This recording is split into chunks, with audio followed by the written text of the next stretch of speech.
Squeeze in here. Thank you.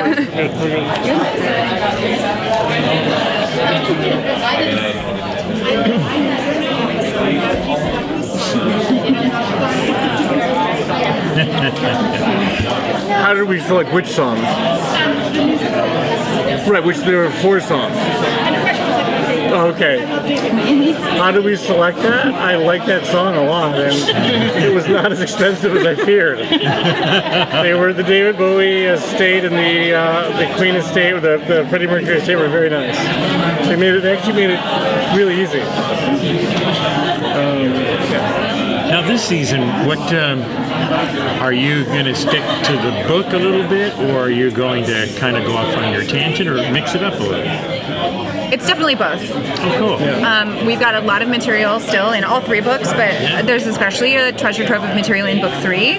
But especially because we start the season with most of our characters having no idea who they are, we have a lot of stuff to play with that is not in the books.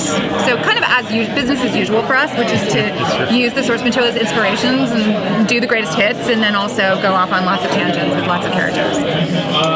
How obviously people received the 3rd season, I'd say, like, better than any of the other seasons before that.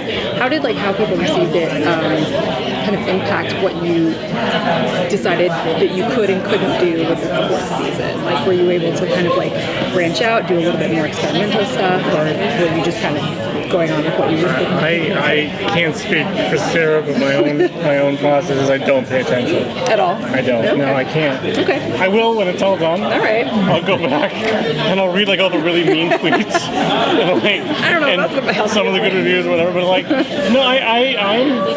not that I'm totally on the writers obviously know, and Sarah's very savvy. Yeah. But I myself just try to feel what's the story? Are we, did this episode work? Did that episode not work? Why? To dissect it that way internally.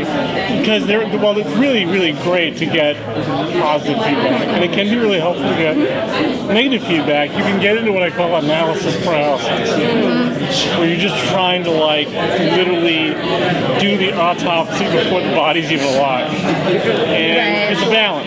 You don't want to be in a basement with the doors closed and a tinfoil hat on. But we really try to keep social media down to about once every 10 minutes.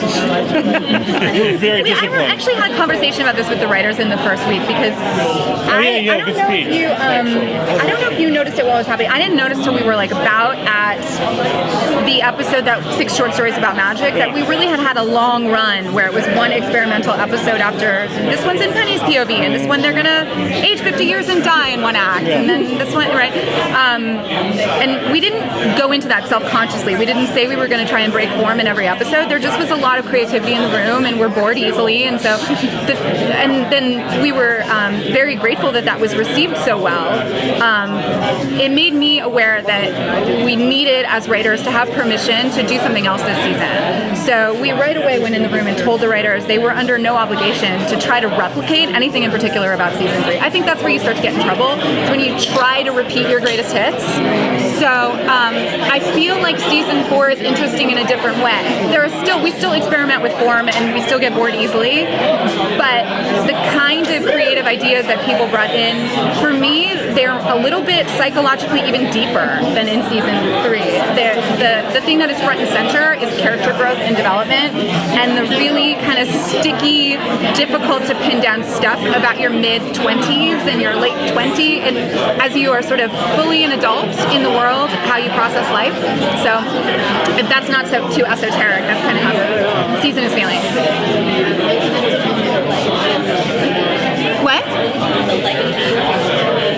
Long. The Legacy. Long. God damn, that show went on for a long time, and it stayed amazing the whole run. Right. Is there an overall theme to this 4th season? Yes. There's several. But one of them is, fascists don't always know they're fascists. This is a season where the library, who are master magicians, they're educated, they're well-meaning, they're incredibly neutral. They have a sort of prime directive about messing with history because they collect and record history, but now they are charged with controlling the flow of magic in the world, all of the worlds, and very quickly they start to step in a little bit more. And we can understand why they would do that. It's necessary to keep people safe and to keep the books safe, but that's a slippery slope, I think, pretty much right away. That's a slippery slope for them.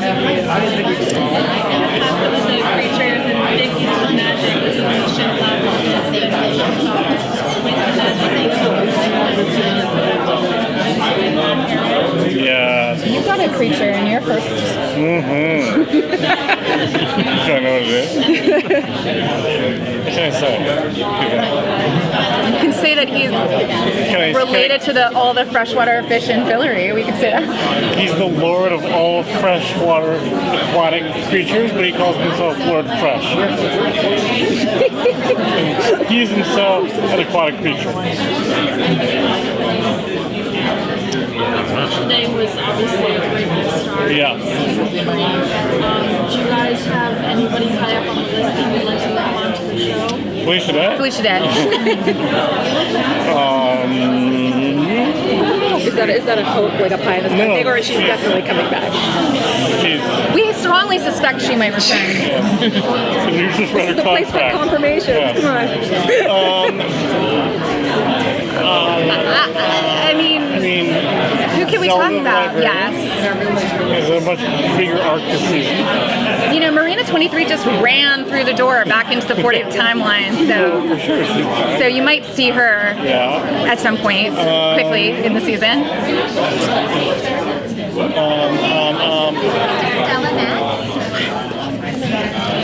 Oh yeah, there's some loose ends with. There's a season 1 character you don't like. Yeah. Very bad guy. Very bad. Todd, you might see Todd again. Todd adds a ton of fun stuff. Yeah. Seriously. Was he one of those people that kind of brought back over and over again because the actor was It was a one-off. You wrote it as I a was joke gonna about say, eating he was him. he seemed like a It's joke. literally a joke scene. What's his name? Dan Strong and Buffy. Adam DeMarco might be the Danny Strong of. Adam is such a terrific actor, and we love having him on set. The whole musical was about him. Yep. That was easy. He made that part easy. Since your show can have a variety of things happen, what would be the ideal show you want to cross over with? Like an existing show? Yeah. Oh, that's an interesting question. Atlanta. Yeah. I would say Handmaid's Tale. That would be hilarious. Those people need some laugh.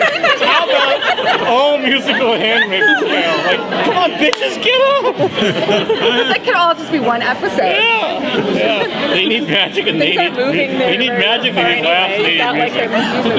That place is a bummer. I've watched every episode twice. I think it's a genius show.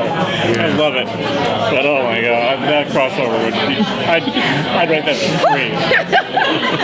On that note. Okay, on that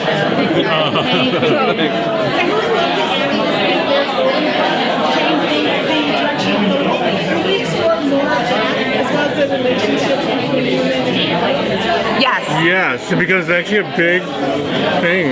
Yeah. In episode 7, 8. Yes. Yeah, there's a big twist. We just like to work with animal actors. Yeah. I hope you like. We're masochists that I way. hope you like lizards. Yeah. Oh yeah, cool. Okay, don't lick one.